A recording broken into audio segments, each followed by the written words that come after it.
One, two, three.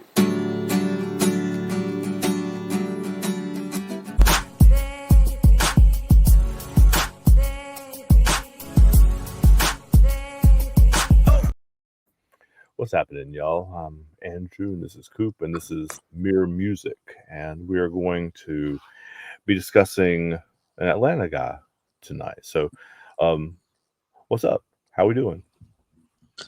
Doing well, man. So happy for our growth.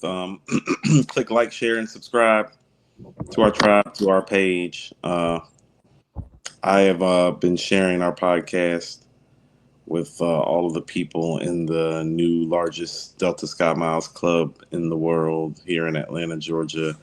And the reviews and returns from the people in the airport about our show is that people feel like that it's important. And I've talked a lot about us behind the scenes and what the motivation and the ethos is of the show. And people are really gravitating towards it. And so I'm proud of the work that we're accomplishing and what we're doing. And also happy to be talking about a brother from the east side of Atlanta today, Decatur, Georgia, Deante Hitchcock. I want to start off by saying this show for me is actually going to be a little bit more personal than I realized. Yeah. Which is why I took some notes. I figured it was going to be like when I started listening to this. Yeah. Well, I found out about this gentleman from my ex-fiance, who technically was my ex-wife, but we never got the paperwork finalized. But she's from the east side. Mm-hmm. I'm from the east side. He's from the east side.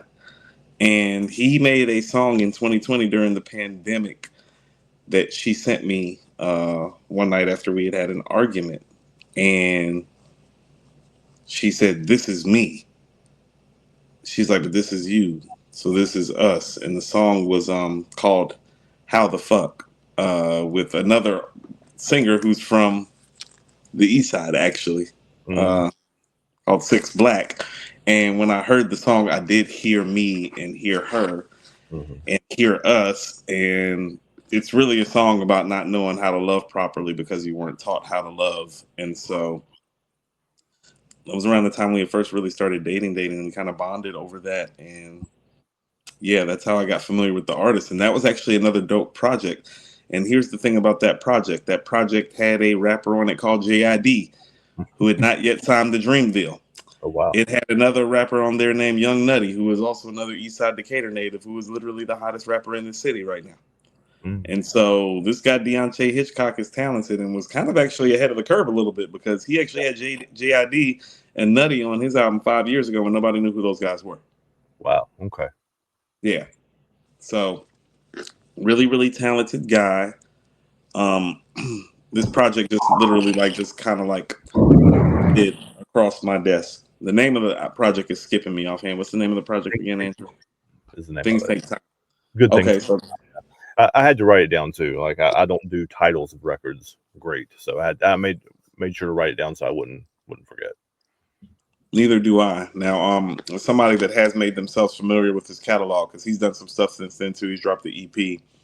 He's done some other stuff. I did find the start of this album to feel kind of cautionary tale-ish. Oh, yeah.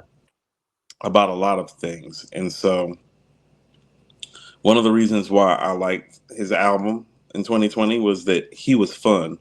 And I've always told people it's like, for whatever people feel like my gangster street ethos is in terms of the music that I record, I'm very much a fan of the artists that have fun, the 2 Chainz, the Slick Rick. Yeah. I feel like it's a necessary part of hip hop, the Will Smith. Yeah. I feel like the people who have fun are necessary as well. And he struck me as somebody who had fun. Yeah. And so hearing the somber, introspective, and almost famous type of tone that this has. Right. Yeah. It's a little bit different for him because he and I know why my ex put me on to him, and this is one of the things she and I used to talk about, and so this is the thing. So some of our first music conversations actually about this guy, and she used to tell me, she used to be like, "I knew you would like him because he's like your favorite guy." because I was a Nas fan. And Right. she's like, yep. She's like, right in that Nas wheelhouse, babe. Because she's from New York. She's actually from Rochester. Okay. So she's like, yeah, she used to model. So she's been on the scene before. So she's like, yeah, she's like, he's off that Nas tree, off that J. Cole, Kendrick Lamar. I'm like, he is. He's in that wheelhouse. He's a guy that when he speaks, he's actually saying something. Yeah. And so this album started off, I was like, where's the guy who had fun? And so the first time I listened to it, I was like, it's a little dark. I wasn't really expecting this from him. Mm-hmm. And then I went back and listened to the second time, and it's really, you want to know what happened? He grew up. Yeah. And some of the problems that he expressed with a more carefree nature have now gotten more serious. 5 years have passed since that project that I loved. That I felt that, so I could feel that that carefree spirit, but still that Eastside Decatur don't play, you know. And it's reflective in the music, but it's reflective in a really refreshing way, Andrew. It is hard to make some of these. It is hard to make some of these records that he is making palatable because, quite frankly, other artists can't do it. And I found myself by the end of this project asking myself, why isn't this guy more notarized? And the only thing I can think of really is that there are too many guys because of J. Cole, Kendrick, and Drake specifically that do what they like. When you go listen to a rap artist now, you can almost listen to a guy, a rapper that's, let's say, 32 and under. And you can almost hear that they grew up on Drake, Cole, and Kendrick. And he's one of those guys. And I think he's one of those guys that it may hurt him to his detriment, kind of like I feel like it hurt Crit to his detriment, where it's like you actually do music very much like the kings from your era that you probably came up in, but you don't do it as well as them, even though you do it exceptionally well. And I think that's what's hurting him, because some of these records, I literally found myself listening to them, and I was like, if J. Cole makes this record, we're talking about this record like ad nauseum. Like the first time that really hit me was when he On the Edge. Mm-hmm. That's one of the first things I wrote down too. Oh, that's a J. Cole classic. If J. Cole makes that record, like if Cole makes that record, we are waxing poetic about the brilliance of that record. I think that's kind of what we're here for, right? Is to wax poetic about it a little bit now, in real time too, because it deserves it. Well, this is what I mean when I say it would be classic J. Cole. That means it's classic for Deante Hitchcock. This is one of the best songs he ever made. Yeah, it's a great song. It's a great, great song. And it's one of those songs where you realize, no, this guy has some greatness to him. Not just some goodness, but some greatness to him. And has the ability, and this is what I really saw from this album, stylistically to transition through different styles. But he's an accomplished songwriter and a damn good hook writer. Yeah. And what I really like about his music as somebody that was raised down here, okay, he reminds me of the Decatur I was raised in, and I mean that respectfully. As in, oh no, he's still hood. He still pop his shit off. He's also highly intelligent and articulate and thoughtful. He's all of those things. Like, it's not just, to quote the Rick Ross song with Young Thug and Wale, it's not just trap, trap, trap with Deante. You know what I mean? There's some trap, there's some party, there's some hood, there's some intelligent, there's love. I can't lie. There's a lot of love on this album. There's a lot of breakup on this album. When I heard Runaway Bride, I did think about my ex immediately. I did too. Think about your ex. But like that connected that dot too. Well, here was what's crazy about it. That was her nickname when I met her. She was Runaway Bride. So many men wanted to marry her, and she had fled from so many men so many times. I'm the first person to put like a ring on her finger and to say I do, but I'm not the first guy to ask. Like, I'm the first guy that got her to say I do. And so I did think about that moment today when I heard that song, because I was like, and she ran almost right after we did that.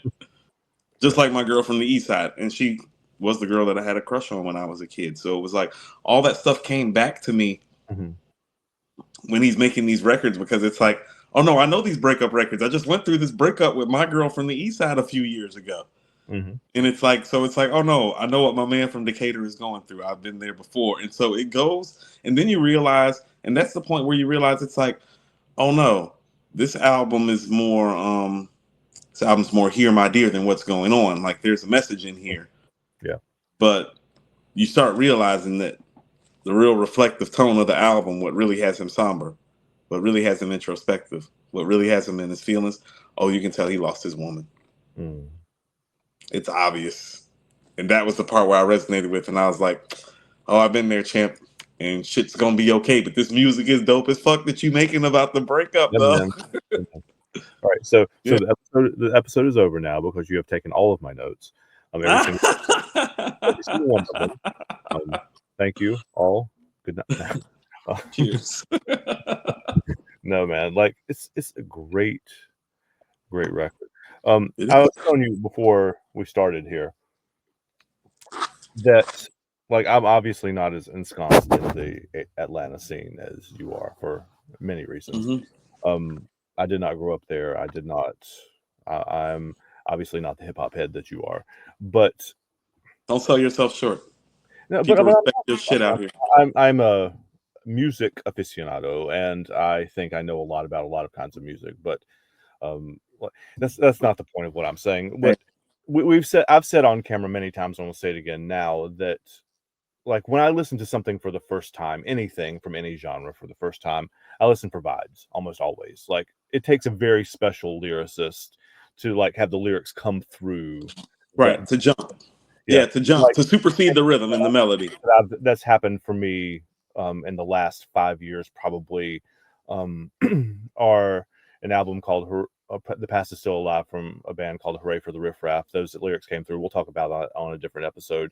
And I have a very distinct memory of going on a walk with my dogs and listening to Magic, the first Magic, for the first time, and texting you about the lyrics in that. I was like, did he just say okay?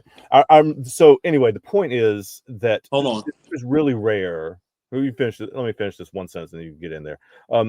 It's really rare for me to listen to have it not just be the vibes to start with. And we'll come back to that. See what you're saying. The text messages that you sent me when you listened to Magic for the first time have all stayed with me, because that's when I realized it's like, oh no.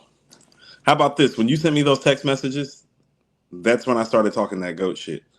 Mm-hmm. Like when you heard it, because I've been, obviously known you for a while, but through doing Mirror Music with you, the whole melody thing. So when you responded to Magic the way that you did, I'm like, yeah, this guy's the greatest rapper of all time. He got Andrew listening to the bars. You didn't say shit to me about a melody, about a hook, or nothing. You're like, this guy is rapping at such a phenomenal level. I was like, yeah, it's crazy. He is, though. He was. He is still, but like definitely wasn't in that project. We're about to find out what level he's still rapping at shortly. I hope so. I look forward to it, man. I do. For real. I'm excited about it. To quote Andre, "You're only funky as your last cut." Mm-hmm. That's right. Pulling it back to Atlanta there. Good job. No, so when I hear, the point is, the first time I listened to the Good Things Take Time album, I didn't really pay attention to the lyrics at all. I listened to the vibes, to the melodies, to the beats, to the whatever. Like I just kind of let it wash over me a little bit. And respectfully, like when I hear music in that style, and I don't mean hip hop music for those of you who don't know me, I don't mean hip hop music. I mean this specific brand, Subgenre, I guess you would say, yes, of hip hop music. I don't expect a ton lyrically, honestly. So like that's my personal bias, and I accept that I'm probably wrong about that. But like that's my like gut reaction to it. And then the second time I listened to it, I was like, wait, this guy is saying some things too. Like this is not just like you said, trap. Like you said previously, this is like some actually lyrically dense shit going on, right? So yeah. That obviously perks up my English teacher brain, right? And those of you who don't know, I'm an English teacher as my real day job. And so that perks me, and then I'm going back and like actually listening to lyrics, and he's good. He's good. He's good. He's not okay, so he's not CeeLo or Andre lyrically. That's a really high bar, though. I'm about to say, first of all, that bar is stupid high. He is not. He is, even though he has style. Oh, well, he doesn't have as much style and charisma as a Jeezy or a Gucci or a T.I. Mm-hmm. But he's got a nice little zone. Yeah. And the person that I thought about most, you remember Isaiah Rashad? You know who Isaiah Rashad is? You remember The House is Burning by Isaiah Rashad?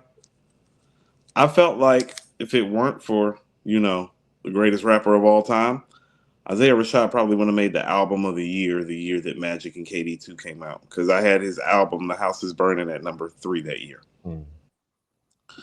Isaiah Rashad, to me, of all the crop of the Drake, Cole, and Kendrick inspired MCs, that project was the project of this generation from this crop that I was most impressed by. Okay. Deante Hitchcock has the capability of making that album. Okay. And so that's what I would like to see for him, even though and I'm not saying that this album isn't great, because it is. Well, it's really good. I don't know if it's great. Great is strong. You can hear, I think I'm agreeing with you in saying this, that it is both a really, really, really, really good project, and you can hear, or I can hear, like, the potential for there to be another level. Like, there's another level in there. Well, here's what I'll tell you.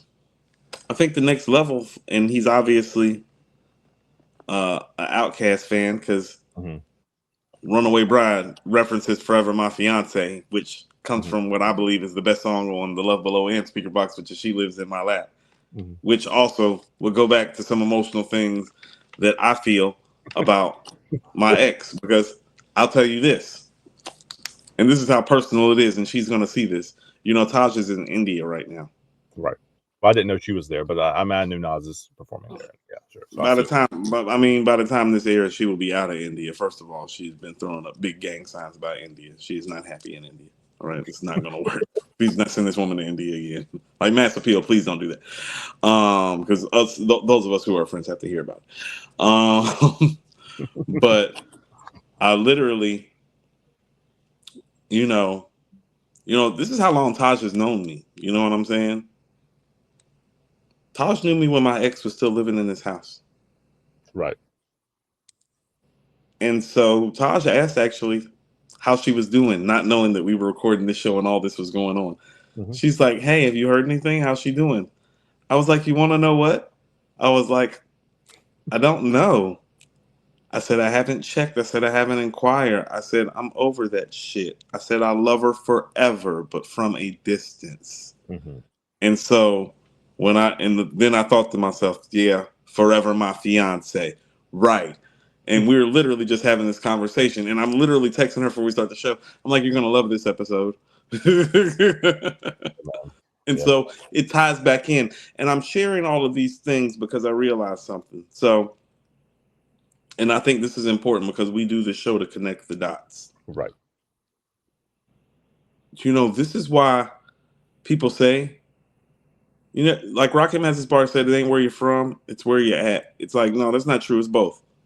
It's where you're from and where you're at. Because he's from where I'm from, he's able to get certain emotions out of me that most rap albums and most artists aren't. And that's why you make music for your neighborhood first, which is why my Kendrick Lamar claims aren't wrong. Because I haven't been touched by a rap album like this personally, like this, in a long time. Right. But he's from my neighborhood. He's talking the way I talk. He's using samples and beat breaks, and even artists. It's like, oh no, you may not know these guys. I know these guys.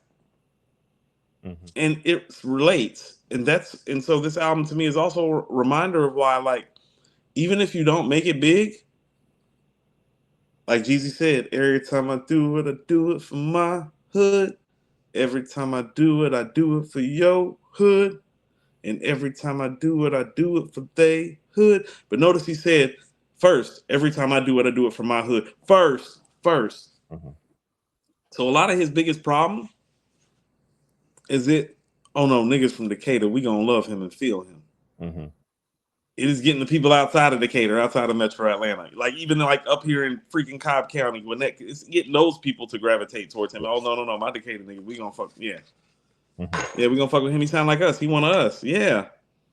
And even the stuff that he's talking about, I'm listening to him as a grown man. I'm like, oh, you done went through a little bit of heartbreak now. Welcome to reality. Welcome to real life. You know what I'm saying? Yeah. And it ain't all about sliding on Candler Road to chit chat at 1 a.m. to perform a live show when you're an independent artist, which I'm sure he's done because he's from Decatur, and that's what all artists do from Decatur. It's part of earning your stripes. It's deeper than chilling at Nutty at the Texaco where Nutty and the old blood gang on that. Like, I know how that shit work. You know what I'm saying? And so for artists like that coming from this to make something like this, it's like, oh no, I wouldn't have felt this if he wouldn't have been from Decatur. He talking that Decatur shit. He making it relatable for people like me. He's doing it for his hood. It's the only thing about it is that, well, his hood is my hood, but everybody knows our hood. Everybody know about Decatur, Georgia now. This is not anything new. Decatur been getting shouted out since Outkast's first album. Literally, the Welcome to the South interlude. Yep. Decatur, Georgia right there. Seaside. Yeah, the SWAT, Southwest Atlanta, too strong. East Side, Decatur, they're breaking down where everything is at. Yeah. So he's doing it for his hood, but you know, this is Atlanta, and so it is nationwide. And so I would like him to get more notoriety than he's getting, because some of these songs I immediately was like, man, I was like, you should already. I thought two things. One, I was like, you should have already have a video for this stuff, and you're not too big. You're not big enough as an artist that you can't drop these videos in the spring and in the summer, and people won't know that it dropped like, you know, a couple weeks ago. Like, he could drop a video a month and a half from now, and because he's not big, people might gravitate towards it, and that's what he needs to do. That song, what's that song? Work It Out or Step With It? Step with it. Yeah. Oh yeah. Oh no. That one's, yeah. Video needs to be done already. The video already need to be done. I was even calling out dance steps in it, like almost like the video need to be done. Yeah, that was my reaction to it the first time I heard it, and this is like from ATL, shawty, do the video at Cascade Skating Rink, exit 12, 285, exit 7, 285, Cascade Road Skating Rink. You pull off the exit, bust the left, big brick ass building, Cascade Skating Rink, right there. Do the video right there. I already had a vision for it when I heard it. I was like, I'm gonna go take the Cascade Skating Rink. That's where T.I. and them are skating at in the movie ATL. That's okay. Cascade Skating Rink. Yeah, that's Cascade. Yeah, take us outside right quick. Which by the way, and this is what I'm saying, is like, okay, if you're from Decatur, Cascade is where the south side starts for you, because when you're coming off 20, it's Bankhead, which is west side, and then it starts taking you south side, which is Cascade. And then it takes you down to Campbellton Road and Ben Hill and Cam Creek. Right. Yeah. So it's like, oh, no. Like, go to Cascade. That's where the south side and the east side, you know, on some other shit usually meet at, historically speaking. That area. Yeah. Yeah. Nice little hookup. I mean, even shouts out Bankhead and Buckhead in there, too. Like, I mean, there's lots of... There's Atlanta references. There's tons of Atlanta references that are obvious enough that even I caught them. Like, I'm obviously not an Atlanta historian, but like there's a bunch of stuff like that in there. No, I'm gonna come back to the breakthrough song, which is the first one, and because it kind of a previous conversation too. That I like the idea, and that's a real talk thing too, right? I mean, he kind of goes through his personal history in the music industry in that song, and like why it's hard. It was very honest, very poignant. It was a great, and that was one of the first moments I was like, I bet the Coop resonates with this part too, with how he's absolutely. I mean, yours would have been like 10 or 15 years before that, but like, because he talks about the pandemic hitting and all the things that happened, but the part that jumped off the page to me was where he's talking about all of his friends and all the people around him congratulating him for making it when he couldn't put gas in his car, food on the table, or like so, and there's a big difference between being famous, I'm using quote fingers here, being famous and getting paid, right? Like, and there's a dichotomy, I guess, between those two things. So this is what I'm talking about, how it's like, well, I don't know if he's resonating with other people the way he's resonating with me. Andrew, I'm glad that you're bringing it up. Do you know what I thought about? And you'll remember this, because you'll know this very well, because you were there, because you're the first person to notice it. Oh, Well, when I first started working for the previous publication that I worked for, hmm things started happening fast for us. And I found myself in France one summer, Andrew. I remember this. Yeah. That was the first year Very that I worked for the previous publication. And everybody knew who I was at the time, like in the city, in hmm the business, and other businesses I had no business being a part of. And I found myself in France, flat ass broke on vacation. mm And you know this because we're in the South. I'm in France. You and me are big tennis fans. hmm I'm texting you in the middle of the day about Wimbledon. And on the second day, you were kind of like, aren't you on vacation? Where's your wife? Where's your daughter? And I was like, mm. And I remember you saying, hey, bro, not trying to pry into your shit.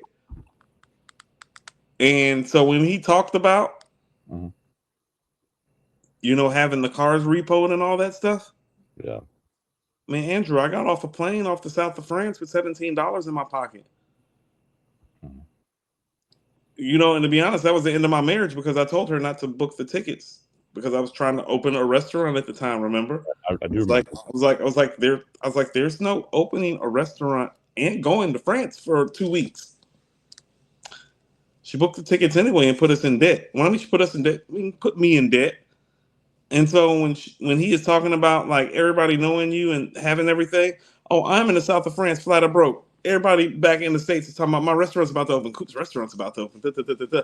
I'm thinking like, I don't even know how I'm going to feed my daughter next week because somebody decided to spend all their money on vacation. And hmm so I know exactly what he is talking about when he's talking about like some of those ills and some of those trials and tribulations. That's what I mean. He hit me like with some life shit. Yeah. I didn't even look at it from the perspective of an artist. I thought about that time in France and the $17. My guy Obi, who is still my dear friend to this day, who lives in Colombia, who I'm about to go see, he came and seen us, and I told him, and he just looked at me. I'll never forget the look on his face, and he's like, and this is always the shit that he says. He's like, and what did this teach you, Armand?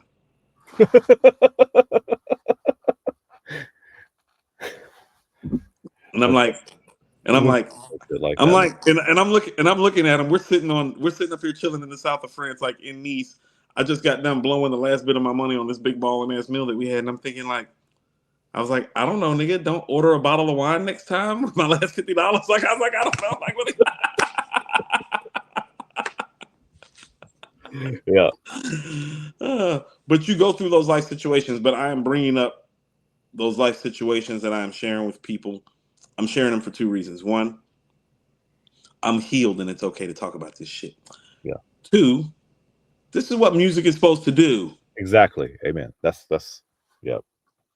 I'm sharing these things with you not because I'm having some sort of midlife crisis or cathartic circumstances. I'm trying to illustrate and articulate to you that when music is good and effective and communicated properly, it actually might bring out some emotions in you that are reflective of your personal life, not even musically speaking, even if you relate musically. Even hmm if I do understand his quote unquote failures as being an almost famous rap artist. Yeah, I know about that shit a little bit, not to the level that he does. Right. Because I don't want to try to juxtapose it and put us in the same level. So not to the level that he does, but oh no, I do understand where he's coming from on a multitude of levels, and that's what music is supposed to do to you. Yep. Yeah. That's so it's like, oh no, for me, I don't know if this album is going to do its job for everybody else. Oh, but I know it did a damn good number on me. It got me thinking about my ex. It got me like, think about this. One album got me thinking about the only two women I ever gave a ring to. Yep. On the same damn album. hmm Those evil witches. Oh shit! Yeah, job well done. Bravo, bravo. Yeah. Standing And ovation. I mean, there are love songs, obviously, or not love songs. I mean, yeah, there's actually There's one songs. called. No. See, this brings me to my point. My situations and my dealings and my love and my marriages to the two women that I'm talking about. I mean, and you know this because you helped me do some of the cover art. Oh, it prompted me to write a whole slew of poems that has turned into a book of poems that I haven't released yet called Black Love is Tenuous. hmm And so, oh no, this Oh, all that motion. He's got that. He has the ability to do that stuff and bring those things out. This is what it's all about. I just hope that it does it for other people. And I'm sure you have a more analytical breakdown than I do, but this was personal for me. And I'm pretty certain when you heard this project and I told you that I liked it, I'm pretty certain you knew why I liked it, but other people who don't know me as well as you do not. Yeah. They No, probably think I'm relating to the independent Decatur rapper. They do not understand I'm relating to the shit that he is saying as a man. yeah. No. I mean, I knew you would relate to it. Like you sent us a link in the Hip Hop Talks chat about like here's this album of this guy we used to talk about on previous shows, and like he's got a new record. Listen to it, and so yeah, I listen because I try to educate myself on all these things, and I have been fairly loud about interviewing more indie people and like helping using our platforms to publicize people who have some talent, and so this is part of it's like putting my money where my mouth is, right? Like I need to actually like listen to it and like try to amplify it. Hey, And you want to know what, Andrew? yeah. That's the hardest part. Hmm. The hardest part is committing to listening to an independent artist with the same intention and articulate focus that you would one of your favorite artists. It's giving the artist a fair shake. It's the hardest thing to do. It's the hard part. Yeah. Once you get past that part, like it becomes easier because like early on, I mean, and this is not the, and I'm not trying to talk shit, but I noticed even with my previous pod, it's like, oh, well, it's not about the music. It's about the politics of it. You know, it's like, oh no, that guy gave you some money for you to promote that. That is not what like through watching things unfold, you kind of find out who you want things to be and how you want things to be, and that's part of one of the like if people know me and have been watching me for 5 years, you'll see a change in my tone where I start literally saying out loud, "No, I did this to put on the people like me, Right. who weren't getting heard." As in, like, you know, I don't mind covering the first and second greatest MC of all time, but that ain't really what I came to talk about. Right. Yeah. Right. I came to talk about the Deante Hitchcocks and Isaiah Rashads and Rufus Sims, I Am God, Armin. Tell me why I met an Armenian doctor who knows Armin. Because Armin worked with another famous Armenian artist, and they tribe is like gang, gang, gang, gang, gang.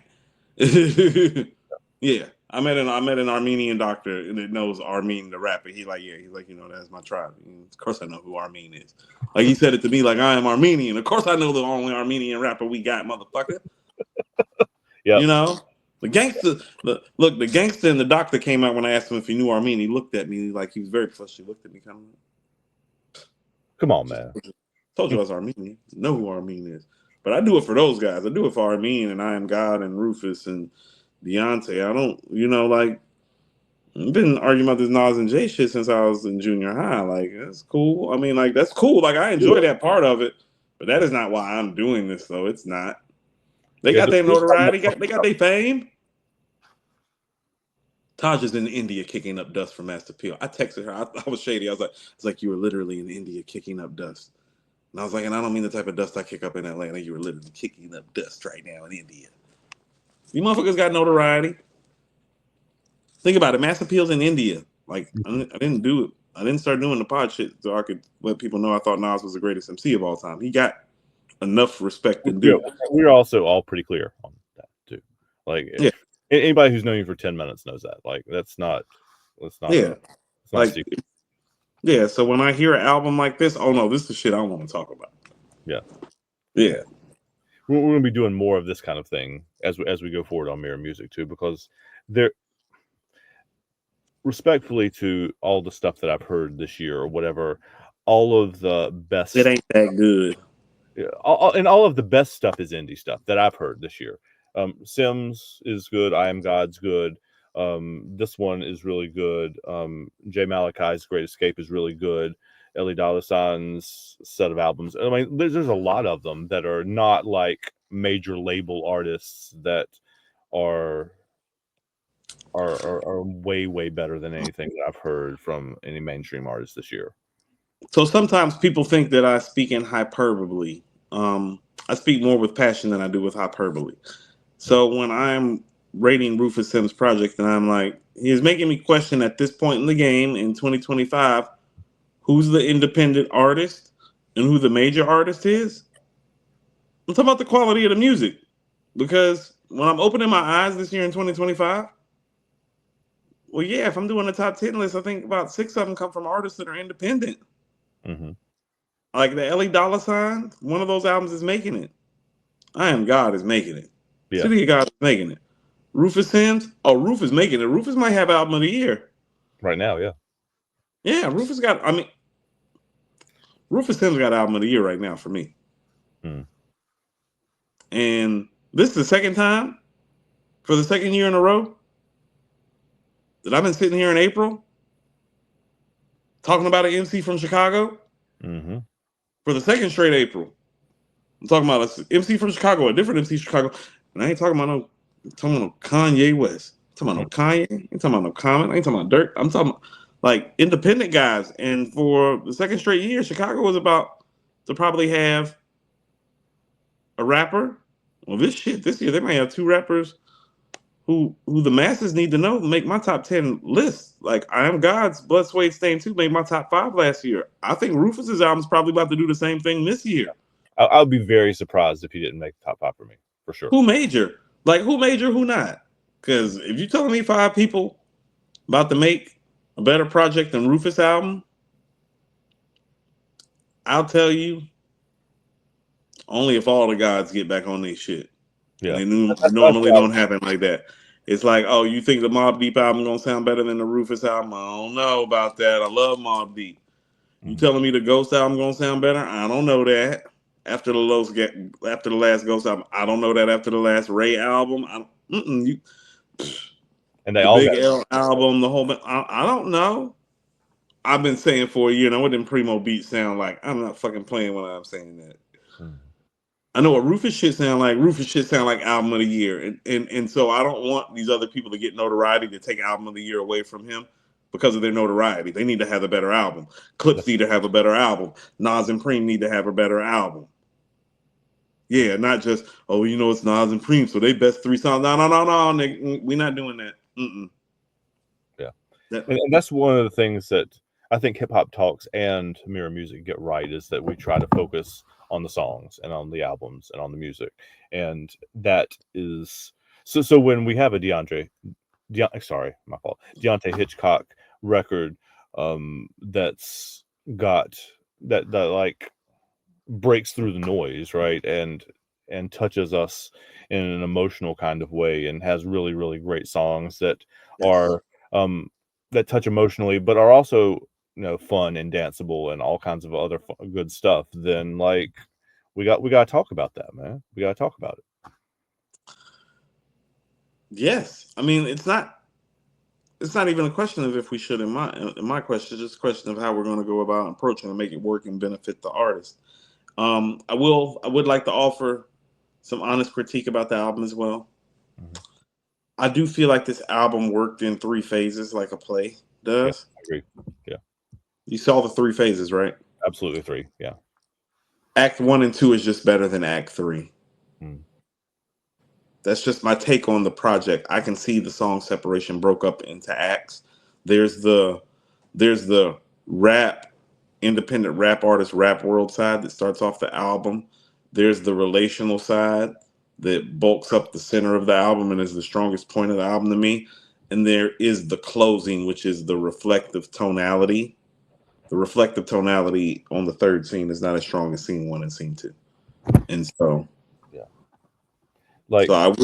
so I will say that the finish is not as strong as the start or the middle, and that is something that he does need to work on as an album maker. But also too, I did not see a sequencing problem with this album, as in that 3rd act being weaker is not a sequencing issue, is not a him issue. It's not a he need to put shit together better thing. It's just those songs aren't as good as the songs on the front half and the middle. And it's just really, and that's how it happens sometimes with albums. I'll tell you an album that I feel that way about. and people are going to think that I'm crazy when I say this. Oh no, Liquid Swords is like that. It's just on a higher level. It's like the beginning of the album is Liquid Swords and Duel of the Iron Mike and Living in the World Today. Doesn't get any fucking better than that. And then the middle of the album is Fourth Chamber and Shadowboxing and Killer Hills 10304, which might be the best actual story to ever come out of the whole Wu-Tang camp. Wow. Shadowboxing might be the best guest appearance to come out of Wu-Tang camp. Ghost Verse on Fourth Chamber might be the best breakout performance by a Wu-Tang member on there. And so it's like, hell no, the ending ain't as good as that. And this album has some of that. It's like, hell no, it's not as good as that. Is Liquid Sword still like a classic? Yeah, it's like, is I Got Your Back and Basic Instructions Before Leaving Earth on the level of that shit? It's like, no. And that's kind of how this album is at the end too, to contextualize something. A funny thing is Wu-Tang Forever. What? Forever.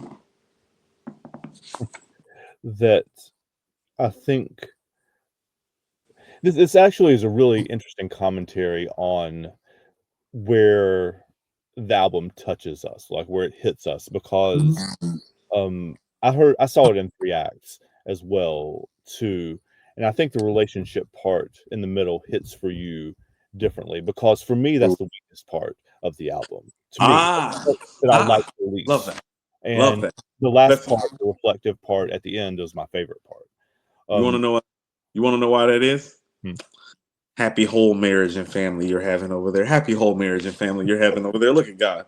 Won't he do it? Amen. Amen. Amen. No, it's a beautiful thing. But like I'm not saying I didn't like relate to it, because I have, as you know, have had those experiences as well in my past. But like it's more distant past, I guess, for me than it is perhaps for you. You're further removed from it. You helped get me through my first divorce with what you shared with me about yours. Yeah. But I love the last 3 songs on this album. Like the last the Rain Clouds and On My Way and Red Clay. Like that's. You want to know what's crazy? You want to know what's crazy, Andrew?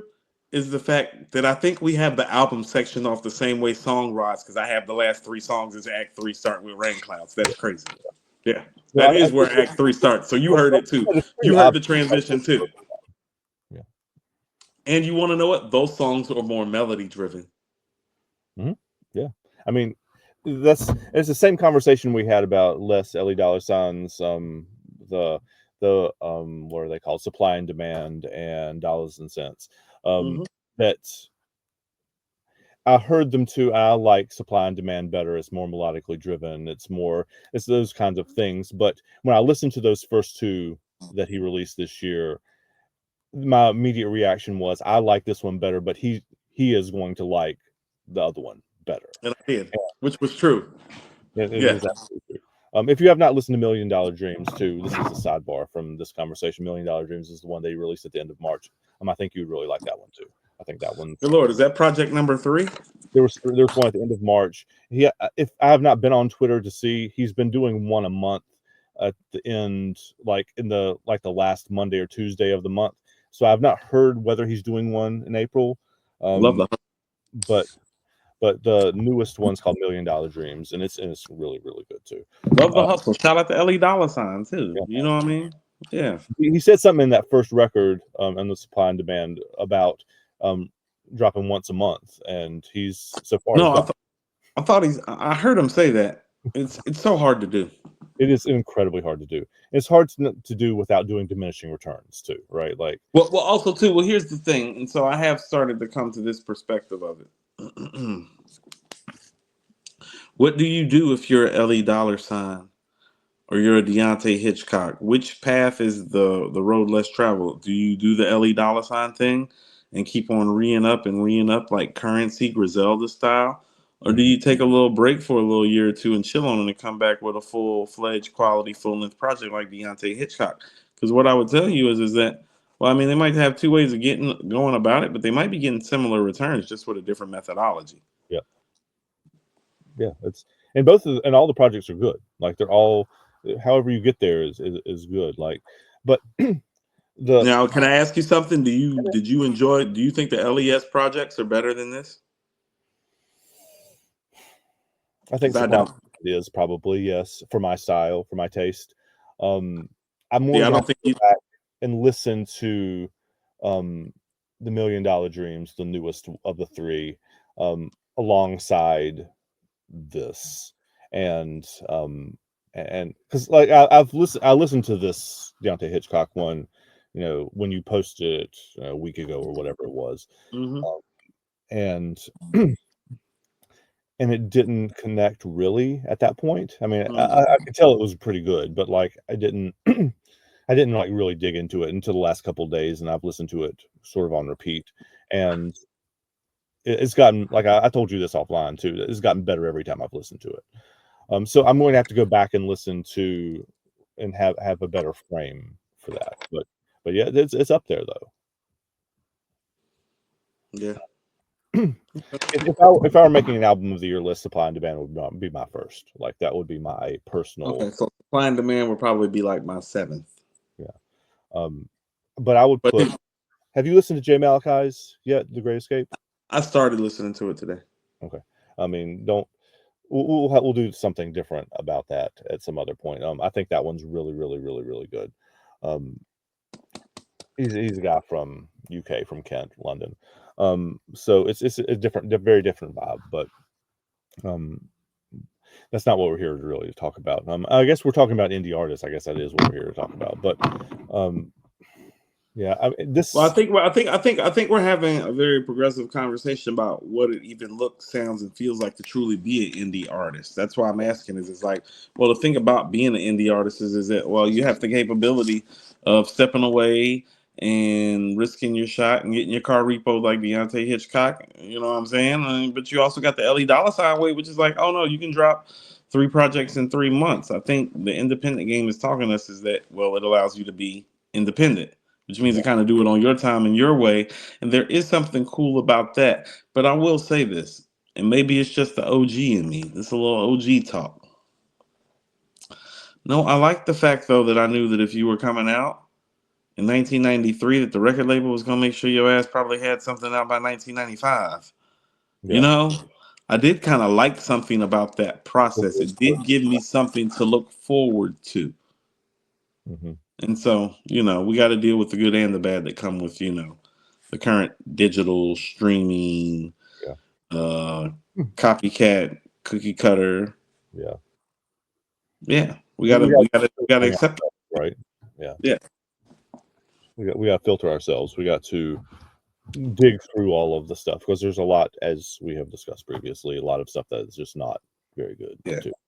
Um, yeah. So this album definitely felt like an album J. Cole would have made to me. I mean that in a good way.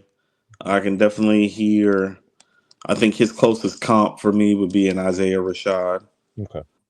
I'm gonna have to go And back to the Isaiah. I haven't listened to that a ton, so I'm gonna have to go back to go that. listen to "The House Is Burning" by Isaiah Rashad. I think it is the best rap album by a rap artist under 30, maybe in the last 5 years. Wow. Yeah, yeah. Like all the other albums that I would put ahead, the House Is Burning. It's like, well, it's like Black Thought, Freddie Gibbs, West Side Gun, Conway the Machine, Pusha T, Nas. Yeah. Yeah, it's like, Yeah. Sure. motherfuckers old. Yeah. Comparatively speaking, yeah. I know Yeah. because they're all around our age or older. So Mm-hmm. I know they old. They all around our age or older than old. Yeah. So Isaiah Rashad's "The House Is Burning," but Deante Hitchcock, like this right here, this deserves like some recognition though and some run. And Yeah. what I It's would really like, to do when we actually send this out and feed it to the masses, I am going to send it to him and ask for an interview because I would love to talk to him. yeah. Little Decatur. I might pull up to a spot in Decatur. There's a late night spot in Decatur that serves barbecue till like 3 in the morning. I was thinking if he says yeah to the interview, we're gonna pull up. Right. I know he know the spot I'm talking about. I'm just not about to give him a free pub, but we can pull up on the block with it, and what I'm saying, really parlay in politics. So hmm And this Atlanta too. I probably done ran into him on the streets before and not even noticed. Everybody down here got a Maybach, Mercedes truck, Yeah. big gold chain. Everybody raps. So many rapping ass rappers. So many rapping ass rappers. Speaking of like, I mean, this is some riding music too. Like, it's got that. Well, he's okay. So this is what I mean. Okay, so East Side Atlanta is kind of like we're the booty shake of Atlanta. Like we're the Miami base. Like it's us. It's our girls. You know what I'm saying? I told you like my girl was a model and a dancer. It's like, oh no, it's the girls from the East Side. It's like, yeah, we the turn up. You know what I'm saying? We the East Side. We the turn up. Like we the pretty gangsters. We come and turn the club up. You know what I'm saying? South Side and West Side, they be shooting the club up. You know what I'm saying? South Side shoot the club. West Side rob the club. East Side start the party in the club. So he's doing what Decatur do. Gucci Man's from Decatur. Tag team, whoop, there it is. Memorial Drive, Decatur. Party starters. Yeah. Those are party starting songs. Yeah. So it's like, yeah, East Side is known for that. That's what we do. It's like, and I've never heard this before in a song, and this is probably just my ignorance showing through, but like the bass in a lot of those songs is like the subwoofers in cars. Like, and it's not just like I've heard plenty of songs that sound like that through subwoofers in cars. Yes. Not many of them that have that sound on the record. Does that make sense? Think about this. Lil Jon and the What Boys? East Side Boys, Decatur, Young Bloods, Damn. That's what I mean. Like we're the party starters. That's what I mean. It's like when I hear him, I hear Decatur. It's like, oh no, he's right in the lineage of everybody that came before him. Yeah.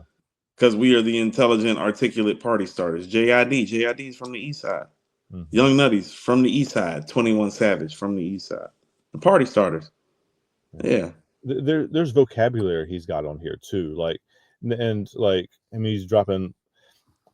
This is not a hip hop thing. This is an all music, and this is also coming from 20 years of reading shitty student writing. Not all of it shitty. Hilarious. Shitty student writing. That it's easy for me to tell the difference between somebody who has a good vocabulary and it's somebody who has a good thesaurus, right? And like he's using some of he says loquacious, he says ambivalent, he says he drops a few of these. How about this? But he has control over them, right? Like he's using them and he's using them. How about this? He knows what he's doing. He has the same vernacular T.I. has. He just has better command of the enunciation. Same command of the English language. Same thing with JID. Excellent command of the English language. Both of those guys could be English teachers, actually. Yeah. Yeah. So I just wanted to shout out. Like it's really cool for me to see music that has like that really distorted bass sound in it, which is a party starting music, right? And somebody who has that vocabulary, that control of language, because I don't see those things. I said this at the very beginning too. I don't see those two things together a ton.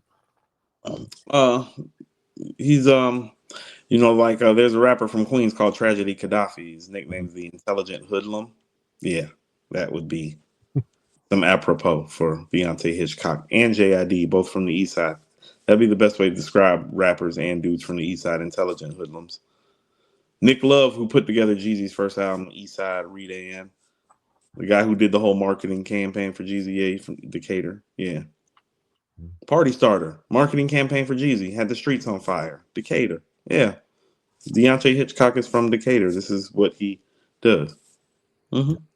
So this has been our shout out to Decatur episode. Love it. Love it. Shout out to Gresham Road, Candler Road. Shout out to my ex, even though she's, is who she is.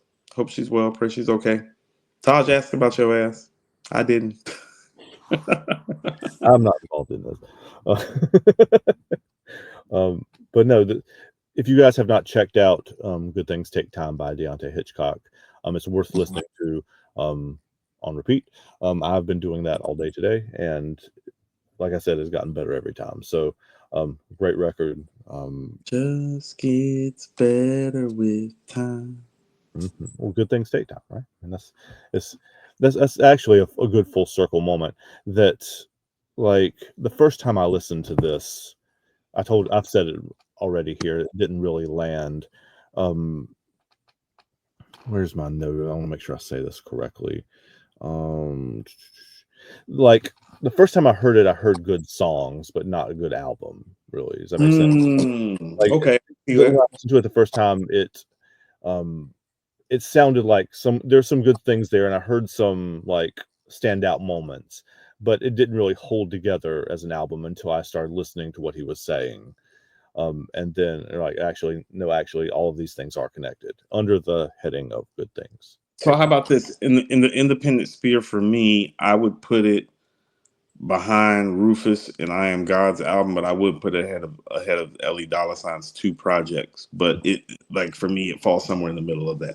Yeah. So if those were my five favorite projects this year, I would probably have him at 3. Yeah. Yeah. I could. He's definitely in the top 5 for me too. Like this Yeah. is a really, really, really good record. The production is understated, but works for what he's trying to do. Exactly. Yeah.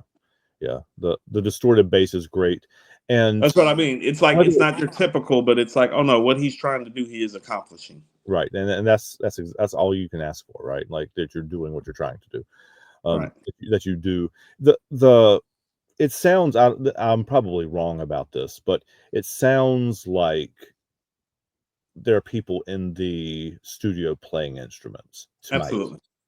Atlanta. Like it's not just like not that Organized noise. not that Organized programming noise. a drum machine is an easy thing to do, but like it doesn't come off like that. It sounds like even if it's like keyboard sounds, they're making the trumpets and the saxophones, whatever, on a keyboard. I don't think they are. I think it sounds like real saxophone to me. But like there's somebody like actually in the studio like playing it on a keyboard and not looping, sampling, and it's because it differentiates between verses, right? It doesn't sound like it's the same loop over and over again. It sounds like there's different stuff going on too.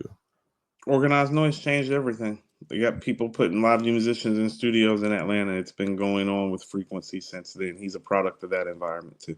Yeah. So I'm glad to hear that my ear is not tripping on that one. Like it really, because, and you know this from knowing me since we were 15 and know this from our mirror music conversations. Those are the things that my ears are drawn to. Like there's something tactile about it. Like there's something that see this. So this is what I mean. You were hearing that, and this is another part of it. Just like stylistically, I didn't hear him the way that you did. I didn't hear that part of it either. Like people don't understand how much of the music comes down here. There is somebody in the studio playing the guitar or playing a keyboard or playing a harmonica or an organ like that happens down here with Frequency since Organized Noise made Southern Playalistic. So it's like my ears are kind of like, oh, live band. Yeah.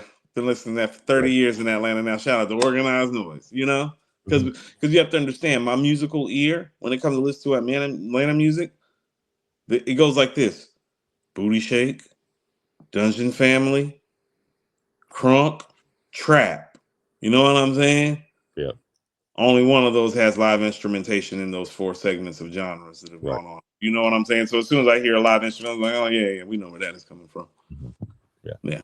So that's cool, man. I just wanted to point those things out because that's another one of the reasons that it's connecting to, or one of the other levels that that's right. See, it probably connects for you musically. It probably connects for me personally, but that's part of what's beautiful about it. It's beautiful because I mean I know that one of the main conceits of this show is that we're pretty similar. Like we grew up and went to the same high school. We did a lot of the same classes and kind of things during high school and have been friends for close on to 30 years now. Yes. And Andrew and I took AP classes, for those of you who try to, it's ridiculous what they put us through. Anyway. Yeah, man. So that an album like this could connect with both of us in different ways, and still and have cast a wide enough net, I guess is what I'm saying, that it could capture people.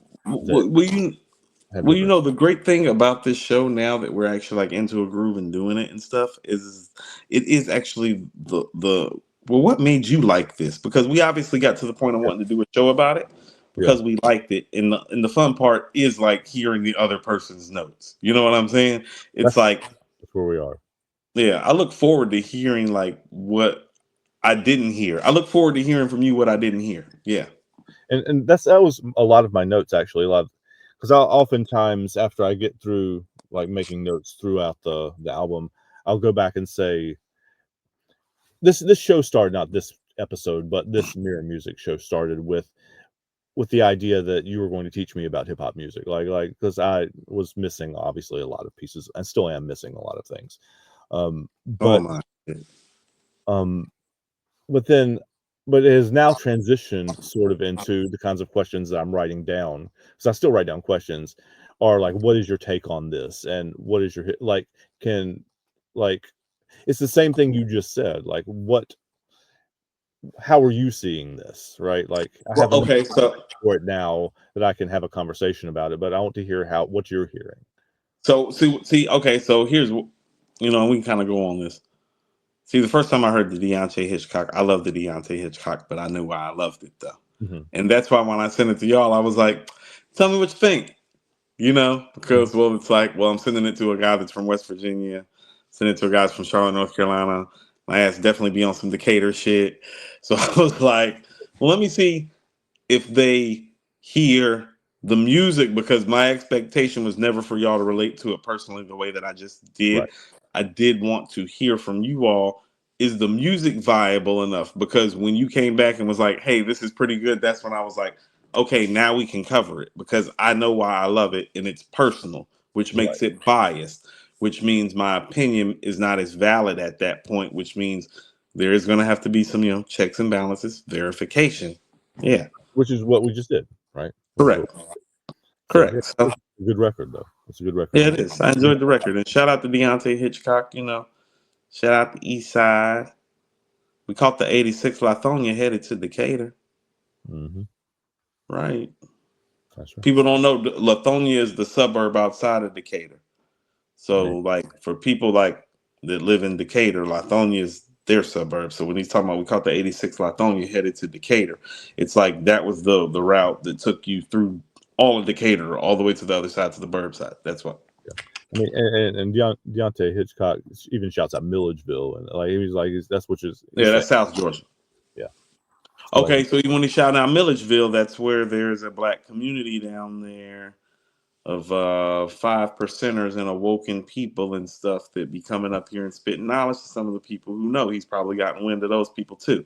Yeah. Doctor, there's a very famous black doctor who has run a whole village down there. Like pretty much America's version of like Dr. Sebi is in Milledgeville, Georgia. At least he was. So, so he's actually shouting out some black truth and knowledge and teaching. And there's a whole farm down there.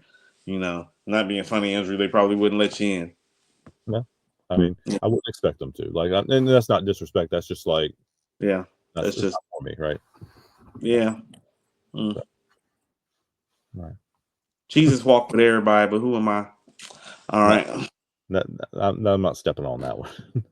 I'm not either. I just be telling people, when people ask me who I hang with, it's like, hey, prostitutes, sinners, pimps, players, hoes, like Jesus, because Jesus wasn't hanging in the palace with kings and queens. But that is a conversation for another day. Did not hang with the nobility either. But okay. All right, man. So this has been Mirror Music. I don't even know what episode number this is, 50 something. 5011. Let's keep it east side. Done been to Mirror Music about 5011 times. That's where that came from. Like, because I say 5011 or that 5011 or whatever 11 sometimes, and all my children, both the ones at school and like my own children, look at me like I'm outside my mind, and it's like They should only look at you crazy if you followed up by saying Lil Jon and the East Side Boys with me, and we all like to see Tig Old Bitties. That's when they should look at you crazy. I'm not saying that to my 6-year-old. Absolutely not. First of all, it's encouraging bad behavior too. She's definitely going to say it right back to you within about 3 hours. So yes, all right, man. All right. Peace out. All right. Peace.